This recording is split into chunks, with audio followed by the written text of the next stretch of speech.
As the summer sun recedes with its vitality and inspiration, the new moon in Virgo will take its place on Friday, September the 15th at 1:41 a.m.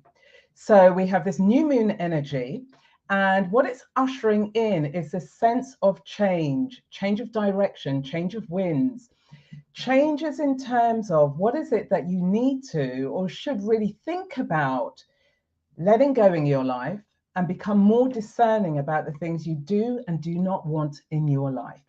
So in today's show, what I'm going to do is to shed some light on this new moon in Virgo, particularly as it forms a great relationship. It forms part of the grand Earth trine that involves Pluto, Jupiter, and Uranus. Before I dive into any of that, if you're one of my regulars, welcome back. Great to see you here. And if you're new here, welcome. My name is Vibreen Samuels, and I help baby boomers reinvent themselves psychologically, practically, and technically so they can thrive in their third act of life. So we have this new moon in Virgo, and what I'm going to do is just turn to the chart. So just bear with me one moment. And I want to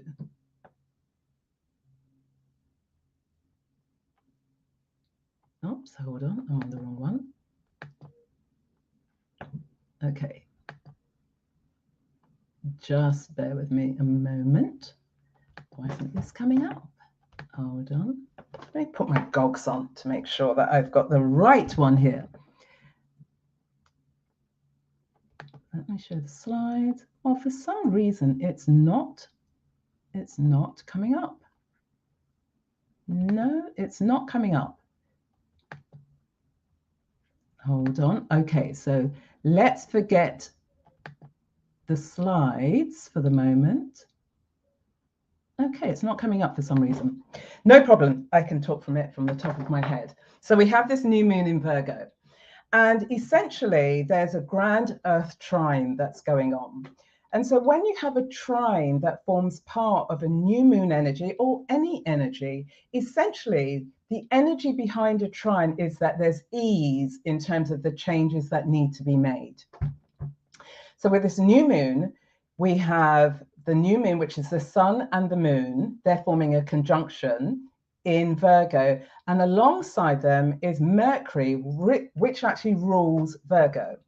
So Mercury currently is in retrograde, and yet about 12 hours after the new moon enters Virgo, Mercury will move direct. Now, this is quite important because Mercury is a representation of our mind, our conscious mind, and making very clear decisions. It's in a powerful position here because it's in one of the signs that it rules. The other sign it rules is Gemini.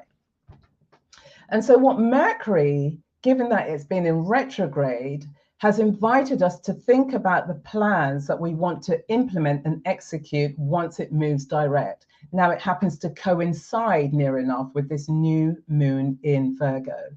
So there's a call for discernment and discrimination, but also healing. Now this new moon in the chart has the rising sign of Cancer. And Cancer is associated with emotions, emotional well-being, nourishment, nurturing, but also the past, the connections, the attachments. And given that this new moon is inviting you, all of us, to make changes, are there emotional attachments that you're still clinging to, possibly, that are no longer serving you? And so this new moon energy is inviting you to look at emotional attachments or actions that you have taken, things you've been associated with that may in the past have brought a sense of deep comfort, but where your life is calling for now, you might need to think about what additional resources, opportunities could you begin to bring into your life. So this new moon, as I said, is forming part of this grand Earth trine. Now, the Earth trine are really associated in the natural chart with the 2nd, the 6th, and the 10th houses. So when you're thinking about shifts and changes and purification, when you're looking at the second house, this is really about the material resources and possessions that you have. Because in the natural chart, the second house is associated with Taurus, which is about the physical form, bringing into life something that's tangible, that's going to bring you emotional security. And it is ruled by Venus. And Venus is associated with values. So when you're looking at your second house, you're looking at, well, what resources do I have? What are the intrinsic resources do I have? What are my values? Because as you're trying to bring something, birth something into physical form, it should be underpinned by what you stand for. And Venus is a representative of helping us to discern our values. So here it's about the second house, the material possessions, resources. What skills do you have? Are the skills outmoded? Have you outgrown them? Have they become a little bit obsolete? So when you're thinking about these material changes that the Virgo new moon is calling for, when you're looking at your resources, think about, do my values need to be upgraded? Do my skills need to be upgraded? What is it that I have in the invisible toolbox that could then help you create, manifest money, tangible things in your world? So that's the material possessions that this new moon in Virgo is calling for you to focus on. Then the sixth house, which is also a natural earth house, is the natural house of Virgo. Now, Virgo and the sixth house are associated with service, being prudent, healing, well-being, and really taking care of what's going on your day-to-day basis in the world of work. And so going back to what you have in your toolbox of resources and possessions, when you're looking at making changes in your everyday life, be it in work or be it over your body, you're looking at the skills and resources that you have, but that are then being compared, particularly in the world of work, with other people. And so this comparison in this particular context could be quite useful because, you know, if you're still in the world of work, and us as baby boomers, the idea of retirement certainly has become far more fluid. And you may recognize, well, actually, your skills are a little bit outdated, you're behind the curve, you still want to work in that kind of conventional self, but also in the non-conventional way. And so what new skills do you need to develop? So the sixth house in relation to Virgo and in relation to you manifesting something in physical form is inviting you to become discerning. You know, take a kind of needs analysis, analyze what's going on in your world in terms of your actual skills and talents that you could then use in the physical world, be that in the world of work, and or when you're thinking of being of service, that could be in a volunteering capacity. It doesn't really matter. It's about the principles behind this. Because what you're looking for with this new moon in Virgo is this search for meaningful service. And that is service over your own personal world and also service out into the wider world, in the public world. Now, when you're still within this sixth house energy, Virgo new moon is inviting you to question and look at how well are you taking care of yourself in terms of your physical health, your emotional health, your mental health. Because Virgo, as I said, is associated with healing. And from a mythological point of view, Mercury is also known as Hermes, and one of the archetypes of Hermes is healing. And so when you're looking at this meaningful service over your body, could it be about you analyzing, you know, what's your nutritional intake? What's your food intake? Are you feeding yourself in nourishing, nurturing ways that can help your body to heal? Again, it's about discernment, discrimination, bringing the conscious mind together with taking conscious actions that can help to improve your world and your well-being personally, which means that you're providing service to yourself. But also it ties in with the rising sign of this new moon, which is Cancer. So that sense of communing with yourself, that sense of self-care and self-well-being is really being called for here with this new moon. And so the third house in relation to a grand earth trine is your kind of public standing. Now here it's about connecting the two other resources I've pointed to, the second house and the sixth house, and then combining them in a way whereby they're going to help elevate you in the public world from the point of productivity. How can you become a very productive person by combining what it is that you have? And it's not that, you know, you're fobbing yourself off or you're conning yourself, because Virgo wants you to be exact. Virgo wants you to be critical in a way that, you know, don't con yourself. You have the skills and the ability, and it's about applying them in a really precise way. So this new moon taken together with this grand earth trine, that at one part of the point of the triangle, you've got Pluto, and Pluto is in Capricorn. Now, Pluto has been retrograded back into Capricorn, and it will be there for the rest of the year. And then it moves fully into Aquarius. And so here, the call is, how can you transform your use of power and self-control in a way that's going to facilitate this new world of yours of meaningful service? Now it's in Capricorn, so Capricorn is about the conventional way of doing things, whereas Pluto is saying, well, you know, we're going to kick convention to the curb, but actually it's about owning your own power. And by owning your own power, you can then become the phoenix that rises from the ashes. And with this new moon in Virgo, there is that call, given that it's connected to Pluto. But you have to unearth yourself. You can't be dealing with yourself in a very kind of surface way. You've got to unearth all the gems that lie underneath your surface. And then the other point of the triangle involves a conjunction between Jupiter and Uranus, and they're both in Taurus. So where we have Jupiter, we're dealing with expansiveness. And where we have Uranus, we have illumination and innovation. And so here there's a sense, there's a call for adventure.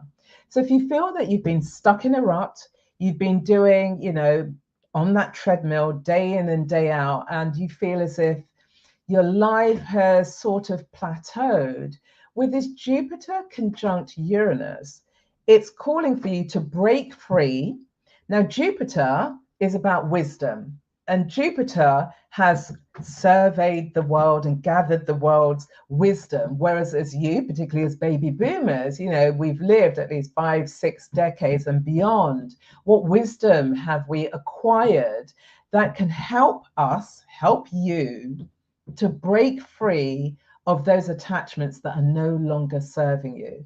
And with Uranus, it's very unconventional. It could happen in quite electrifying ways. It could happen quite quickly, but it's about doing something so distinctive. It might even shock you. It certainly might, other people might be raising their eyebrows in terms of, oh, I wasn't expecting that from you. But it's this breaking free from convention. And the new moon involving the sun, the conscious identity, and the moon, the emotional identity, coming together. Whereas when we're in the sun of Leo and the sunshine, that's about inspiration. Whereas when we're relying on this Virgoan energy, it's more about your practical reasoning, your understanding of the tangible world. How can you extract the golden nuggets from the wisdom that you have acquired over 5, 6, 7 decades that's going to help you make this transformation? Because with Pluto involved, it's certainly about transformation. We have the new moon, which is also about a new intention for at least the next couple of weeks to the next month for the next new moon. So here again, it's about change. And then we have Jupiter conjunct Uranus, which is equally about revolutionary change.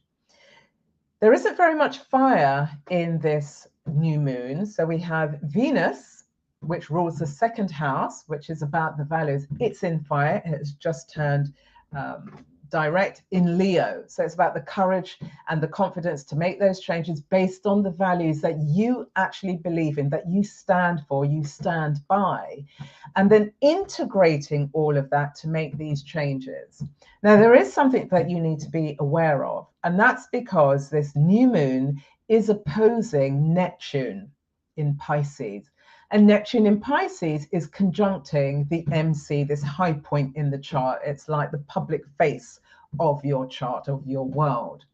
Now, where you've got an opposition with the Sun Moon opposing Neptune, here's where you shouldn't kind of get caught up with what I'm going to call the shiny object syndrome. You know, the things that look really shiny, but there might not be anything behind them.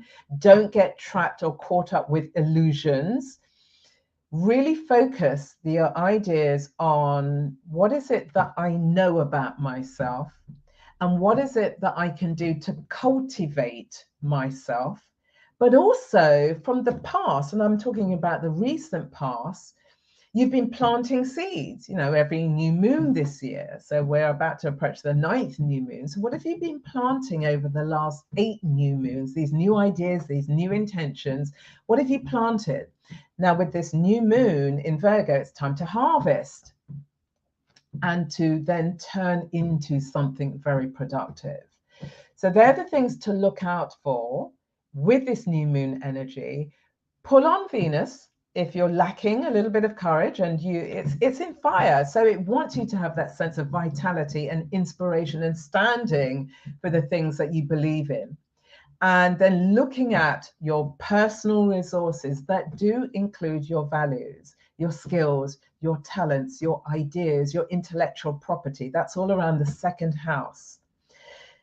As a baby boomer, you've been nursing ideas, no doubt, for decades. Now could be the time to resurrect those ideas and to create them so that they can manifest into something real. Then, as I said, move into the 6th house. What you're looking at is, could I do things to improve my health, for example? Honestly, you know, when it's just you having the conversation with yourself, is there something that you can do to make changes that could help nourish your life and your body? Also, in terms of the world of work, what skills could you be developing? Is there a course that you want to study? Now is the time to put that in action, particularly as I said, on the same day, Mercury turns direct in the sign of Virgo, which is one of the signs that it rules. So it's in a very powerful position. So now is the time for you to raise your head above the parapet, you know, get your plan of action. That's very Virgoan, you know, get your plan of action into place, you know, your to-do list if you're that type of person. But now is the time for implementation after you have discerned what does and does not fit your life anymore. So that's what this new moon is about. Sorry, I couldn't show you the chart. I'm not quite sure what happened with StreamYard and my computer, but I couldn't pull up the chart. But nonetheless, what I've shared with you is essentially what was in the chart, just in terms of the placements and what you can begin to do to take control, because that's very much a Virgoan trait. Take control of yourself, you know, bring in a little bit of caution, be reflective over what it is that you want for your life. So I'd love to hear how you're going to work with this new moon in Virgo. Put your comments in the comment box below. I'd love to connect with you. I'd love to chat with you, get your hear what your ideas are, and then we can be in dialogue over this. Also, don't forget to like, share and subscribe to my channel, and invite other baby boomers to come and join me, to come and join us every Sunday here, 3:30 GMT. Have a fantastic week, and I will see you again next week. Bye-bye.